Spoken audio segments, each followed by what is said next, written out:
इतिहास में पहली बार किसी भी राज्य में एक जातीय जनगणना करवाई जा रही है। जी हाँ, बिहार में पहली बार जातीय जनगणना करवाई जा रही है।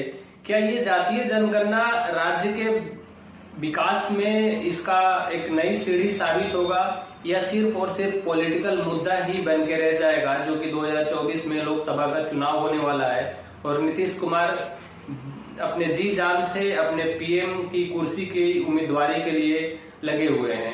किसी भी तरह से सारी पार्टियां, विपक्षी पार्टियां मिलकर उन्हें पीएम की कुर्सी के लिए कम से कम आगे कर दे उन्हें। विशेष बात करते हैं जातीय जनगणना पे। अभी तक इतिहास में कभी भी जातीय जनगणना किसी भी राज्य में नहीं हुआ, ना कभी अपने देश में हुआ है। ये इतिहास में पहली बार ऐसा हो रहा है जहां पर किसी भी राज्य में जातीय जनगणना करवाया जा रहा है। जी हाँ, आप सही सुन रहे हैं, बिहार में जातीय जनगणना करवाया जा रहा है। क्या ये जातीय जनगणना सिर्फ एक पॉलिटिकल मुद्दा बन के रह जाएगी या उसे बिहार के राज्य में विकास में कुछ इससे मदद भी हो सकता है? जैसे बिहार के विकास में हो सकता है ये नई सीढ़ी साबित हो सकती है। तो ये अभी आने वाले समय में पता चलेगा, या सिर्फ और सिर्फ 2024 के चुनाव का जो ये मुद्दा है सिर्फ मुद्दा ही बन के रह जाएगा। नीतीश कुमार इस पे सिर्फ वोट लेने के लिए ही जातीय जनगणना करवा रहे हैं और सिर्फ इस पे जातीय जनगणना का अगर बजट का बात करें तो 500 करोड़ रुपए इस पे खर्च किए जा रहे हैं। क्या बिहार के विकास के लिए काम आ सकता है, ये समय बताएगा। जातीय जनगणना का पूरे अपने देश में बात करें तो ऐसा इतिहास में अभी कभी नहीं हुआ है कि किसी भी राज्य ने या देश में कभी भी जातीय जनगणना हुआ है।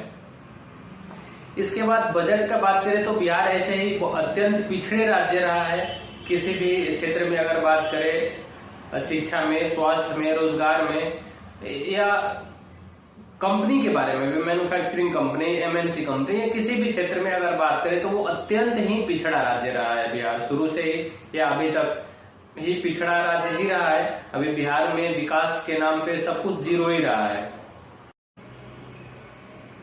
पूरे देश में एक तरफ हम लोग बात करते हैं जाति और धर्म से उठ के अपने देश के विकास के बारे में।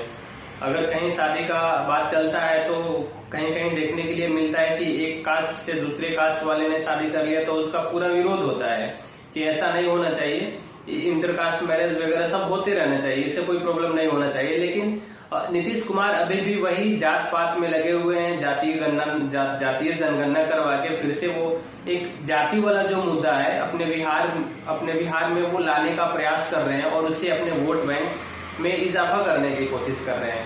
तो हम लोग जहां अपने देश के विकास के लिए एक तरफ जात और धर्म से ऊपर उठ के भारतीय और हिंदुस्तानी होने का बात करते हैं, तो वही नीतीश कुमार अभी जात पात में ही लगे हुए हैं।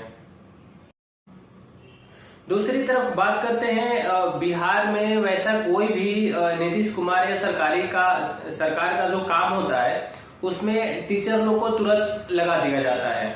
नीतीश कुमार क्या सारे टीचर्स लोग को एक बंधुआ मजदूर समझ के बहाल कर लिए हैं कि वैसा कोई भी काम हो, जैसे जातीय जनगणना हो, किसी भी तरह का चुनाव हो, लोकसभा, राज्यसभा, विधानसभा या फिर नगर निगम का चुनाव हो या फिर पंचायत का भी चुनाव हो, किसी भी चुनाव हो, बस टीचर लोग को लगा दिए, वो एक बंधुआ मजदूर जैसा लगे हुए हैं, काम तो करेंगे ही। बिहार के ये सारे टीचर्स लोग अपने स्कूल में बच्चों को शिक्षा देने के साथ साथ सरकारी कामों में भी हाथ बटाते रहे हैं। तो ये इससे बिहार में कितना विकास हो सकेगी? वो जितना भी विकास हुआ आने वाला ये 15, 17 या 20, 25 साल में सामने दिख रहा है कि बिहार में कितना विकास हुआ है या फिर आने वाले समय में भी विकास होता दिख रहा है। अगर ऐसा स्थिति और भी आगे चलते रहे तो विकास दिखते रहे। जातीय जनगणना का अंत में क्या परिणाम होगा वो तो आने वाला समय ही बताएगा। लेकिन एक बिहार तो एक पहले से ही अत्यंत पिछड़ा राज्य रहा है। बिहार का राजस्व ऐसे ही बहुत कम, सबसे कम राज्यों में सबसे कम रहा है। इसके बाद भी जातीय जनगणना के लिए 500 करोड़ रुपए इसके लिए दे देना कितना सही रहेगा? वही अगर ये 500 करोड़ बिहार के विकास के लिए अगर कहीं खर्च किया जाता, जैसे कोई इंजीनियरिंग कॉलेज, मेडिकल कॉलेज, इससे अगर खोला जाता तो बिहार में स्टूडेंट्स को पढ़ने के लिए एक नई कॉलेज उनको मिलती, दूसरे राज्यों में जाने की जरूरत नहीं पड़ती। लेकिन नीतीश कुमार को सूझता है अपने पीएम की जो कुर्सी है कि 2024 में कैसे वो अगर हासिल हो सके तो यहाँ से निकल के प्रधानमंत्री भी बन सके। तो अंत में बस यही कहना चाहेंगे कि जब ये जनगणना कितना सफल रहेगी या असफल रहेगी, अभी इस पे कुछ कहना मुश्किल है, लेकिन हाँ, इसका परिणाम आने वाले समय में मिलेगा कि ये सिर्फ और सिर्फ चुनावी मुद्दा बन के ही रह गया या फिर बिहार के विकास में ये एक नई सीढ़ी साबित हो सकती है कि इसके द्वारा बिहार में और भी तेजी से विकास किया जा सकता है।